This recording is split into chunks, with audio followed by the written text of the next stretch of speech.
Na aula de hoje, nós iremos falar de um assunto muito interessante, ensinado no ensino médio, a parte de eletricidade, que se chama Lei de Ohm. Vamos falar sobre a primeira Lei de Ohm. George Simon Ohm foi um físico que estudou várias leis em eletricidade e uma delas nós vamos tratar na aula de hoje. Essa primeira lei, ela relaciona a voltagem, a corrente elétrica e a resistência. As três grandezas estão interrelacionadas através de uma equação. Mas antes de nós darmos prosseguimento à explicação, é bom dizer o seguinte, que voltagem elétrica é a mesma coisa que tensão elétrica. Ou melhor ainda, mesma coisa que diferença de potencial, que seria a expressão ainda mais adequada. Corrente elétrica é a mesma coisa que amperagem. Tá? E a resistência é a oposição, é a dificuldade que a corrente elétrica sofre ao fluir através do condutor elétrico. A voltagem, ou a diferença de potencial, como eu falei anteriormente, nós iremos representar pela letra V. A amperagem ou corrente elétrica nós iremos representar pela letra I. E a resistência elétrica pela letra R. Lembrando que voltagem ou diferença de potencial tem como unidade o volt. A corrente elétrica ou amperagem tem a unidade o ampere. E a resistência elétrica, a unidade é o ohm.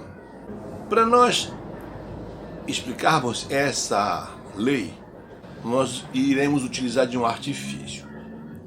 Veja bem, quando um fenômeno é invisível aos nossos olhos, às vezes a compreensão fica um pouco difícil para certas pessoas, para certos alunos. Então a melhor forma de nós explicarmos esse fenômeno invisível é nós utilizarmos de modelos, fazermos comparações com objetos ou coisas que são visíveis e que seguem mais ou menos a mesma lei. Então o entendimento fica mais fácil. Por esse motivo, nós iremos utilizar alguns equipamentos artesanais construídos facilmente e que, através da demonstração do comportamento desses objetos, nós poderemos entender melhor a lei de Ohm que nós iremos falar hoje. Tenho aqui nas minhas mãos um objeto de mais ou menos 1 metro, 1,20 m, que eu mesmo construí com uma peças artesanais. Isso aqui é uma placa de forro de PVC. Colei aqui uma mangueira plástica transparente. Dentro dessa mangueira plástica tem algumas bolinhas de gude que pode se movimentar livremente ao longo da mangueira. E coloquei aqui um nível para acusar a posição do objeto. Nesse exato momento, o nível está dizendo que o objeto está numa posição perfeitamente horizontal. Ou seja, a altura da extremidade V1 em relação ao chão e da extremidade V2 em relação ao chão é exatamente a mesma. Tá? E como a gravidade aqui, nesse ponto, é igual à gravidade aqui, eu posso dizer que o potencial gravitacional da extremidade V1 é igual à extremidade gravitacional da extremidade V2. Nesse momento, as bolinhas estão paradas. Quando eu crio um desequilíbrio, ou seja, quando eu aumento a posição, elevo um dos lados, olha o que acontece. As bolinhas começam a se movimentar do nível mais alto para o nível mais baixo. Elas pararam aqui porque ficou numa situação totalmente horizontal, como acusa o nível aqui. Quando eu faço esse desnível, já fiz o desnível, verifique que as bolinhas entram em movimento. Lentamente, tá? Chega um momento que elas chegam até a parar ali. Por que elas param? Porque existe uma resistência, ou seja, existe um atrito entre as paredes interna da mangueira com a superfície da bolinha. Essa resistência, essa coeficiente de atrito, tende a impedir o movimento.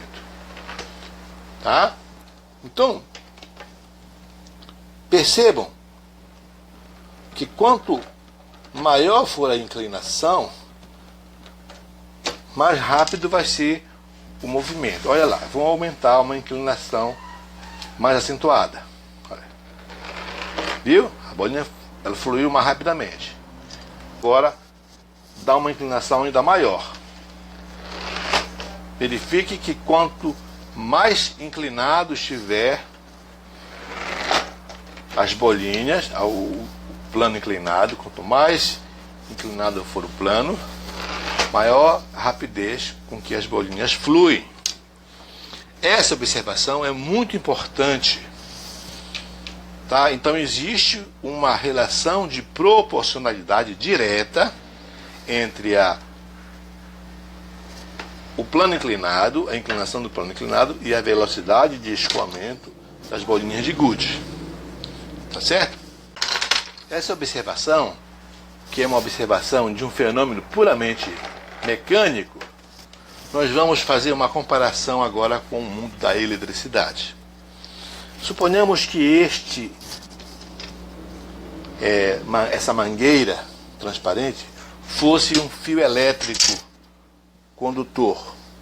Um fio elétrico condutor. Esse fio aqui. Esse fio aqui ele está desenergizado. Não existe. Os elétrons livres contidos nesse material estão parados. Tá? Estão parados ou estão se movimentando de uma forma desorganizada. Quando eu pego uma pilha ou uma fonte retificadora de alimentação ou uma bateria, não importa, uma fonte de corrente contínua, quando eu ligo no circuito entre os polos, eu estabeleço uma diferença de nível elétrico entre um polo e outro. Por isso, as bolinhas que estavam paradas começam a se movimentar. Bolinha parada seriam elétrons livres. Quando elas estão em movimento, essas bolinhas em movimento a gente chama de corrente elétrica. E quando eu coloco, em vez de uma pilha colocar duas pilhas, eu aumento essa diferença de potencial. Então a inclinação aumenta mais. As bolinhas correm mais rápido. Isso aqui seriam 3 volts. 1,5 volts dessa pilha, 1,5 volts dessa 3 volts. Aqui são 5 volts. Se eu ligar no circuito isto, então aumenta mais. Aí a corrente flui mais rapidamente. Circuito, eu ligasse, por exemplo, esta bateria, que são 12 volts, se eu ligasse no fio, ok? Essa inclinação seria ainda maior. Então, mais rápido as bolinhas iriam fluir. Ou seja, quanto maior for a voltagem, a diferença de potencial, maior é a amperagem, ou o deslocamento dos elétrons. Fazendo uma comparação entre esse modelo mecânico e o modelo da eletricidade.